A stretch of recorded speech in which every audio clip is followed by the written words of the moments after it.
just finished a mentoring session with a mentor, and I had to shoot this video because it's about the fastest way to discourage mentee involvement. And when I was chatting with the mentor, I was asking this person questions about what was happening if they were seeing this discouragement, that the mentee wasn't being involved. And I shared a few ideas with them. What actually came out of it was two things. One, they slipped into coaching, and that's why I created a course about understanding the difference between coaching and mentoring, and the link is just down below, and I encourage you to go take a look at that so you don't slip in to coaching when you really need to be mentoring. And the second thing is that they had forgotten about their presence as a mentor. And that's what we talked about. And we identified three things that got in the way. Welcome, welcome. Dr. Stephen Hobbs here from the Wealth Movement. Been a facilitative mentor for, about 30 some years now. And I'm passing along what I have learned through mentoring with mentors. So this question of what is some of the fastest ways to discourage mentee involvement, I'm just going to use three of them. The first one is around time, second one is around space, and the third one is around what I call the unknown. You can probably guess where I'm going with the time. The time is that if you say that the meeting is going to start at a certain time, you want the mentee to be there, but that also means that you as the mentor have to be there. And I always look at it, it's the concept of before start.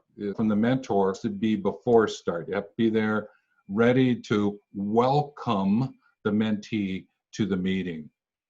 And what I found out from the mentor was that over the last couple of times that they've met, the mentor was late. And the excuse was there was some traffic issues because there was some construction around their meeting. And I went, well, if you know there's construction around where you're meeting, then leave a little bit earlier. Or if you have to, then you may have to reschedule to a Zoom meeting or something like that. So this notion of time, if that ever comes up in your life as a mentor and you are banging up against the time factor, then really pay attention to what's going on and think about how to do the before start time. Be there, get yourself organized for what's going on. So that was one. The second one is around space.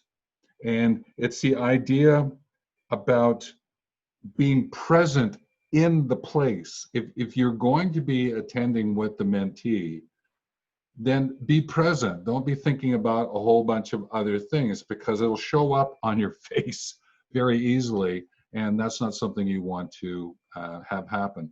And that requires the notion of listening and sharing in such a way is that you are present and engaged. And again, when I was talking with the mentor, I asked him about, do you think that you've been slipping away to think about other things?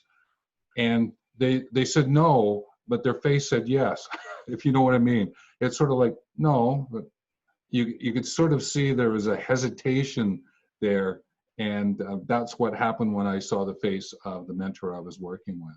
So I caught them out a little bit there, and then they apologized. And they said, I get what you're talking about. And I said, that is so important because this commitment to presence and being there is so important to the mentee because they're wanting to be able to tap into your lived experience. They're asking you to be present while they're there as well. Now, the third one is around this unknown, because the unknown will show up. Like a question will be asked by the mentee, and you may not know the answer. And then if you slip into the fluff and bluff, it will catch up to you because the mentee will start to see through that. The best way is, you know what? When the mentee asks you a question, I don't really have the answer to that. Let's work on that together. Now, we have tools that are sitting there in front of us. We might be able to do a little bit of research, or when we get together again, let's talk about that. Or why don't we just do a little bit of facilitating here and see what comes to the surface, because maybe we'll find the answer between the two of us right now. And again, the mentor I was talking to, he had a habit, and I've known him through some of the mentoring I'm doing with him, that he'll also answer me in this fluff and bluff when I'm talking to him and sharing with him. And I caught him out a couple of times. And when I brought that to the surface in terms of what's happening for him and his mentee, you can sort of see that, oh, okay, I got what you're talking about. I get it. And I said, great. Now what you've got to do is when you go into the time and place of your meeting, be really alert to the unknown. Don't fluff and bluff, right? Be present in what's going on, and make sure that you are there for the time that you're there, and be there just a little bit ahead. Because that's what the mentee's requesting of you. Just like you as the mentor would request of your mentees. So with that one, please remember, you can get into that fast-paced lane of discouragement of your mentee if you're not paying attention to the time, space, and the unknown. And obviously, if what I'm sharing with you today makes a lot of sense, what I would enjoy you doing is subscribe to the video, make a comment, put a like, thumbs up there, share it, and ring the bell. If you're on YouTube, ring the bell so you get more notifications. I would so enjoy that you share it out into the world. And also, I'm going to encourage you to go to the website link that's below here and explore the coaching and mentoring course that I have. I think it's a great course because I took a number of searches about what are other people talking about, and I brought that sort of dispersed insights into something that I believe is quite cohesive. It's so you can understand the pathway that both of them have, but also where they connect on a day-to-day basis, but also where they compete, but also how you can use them to collaborate when you're with your mentee. Don't fall into the trap of the fastest way to discourage your mentee's involvement. It's not a pretty sight.